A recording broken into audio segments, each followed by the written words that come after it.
Welcome to another short tutorial from me, Mike Thomas, the Excel trainer. Earlier this week, I was contacted by a customer who was having a problem with printing. They selected File and they selected Print, and they wanted to print just the current sheet, so they selected Active Sheet. And you can see by the preview there that not everything on that sheet has been selected to print.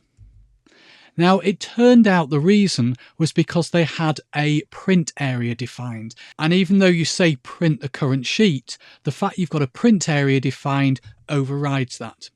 Now, there's two ways to solve that. You can either go to Page Layout, Print Area, and you can choose to clear the print area. Or in the print settings, on the settings here, you can just choose ignore the print area.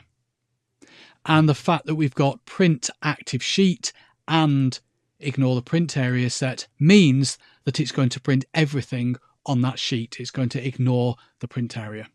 So I hope you found that useful, and if you want any more tips, tricks and tutorials on Excel, please go and visit theexceltrainer.co.uk.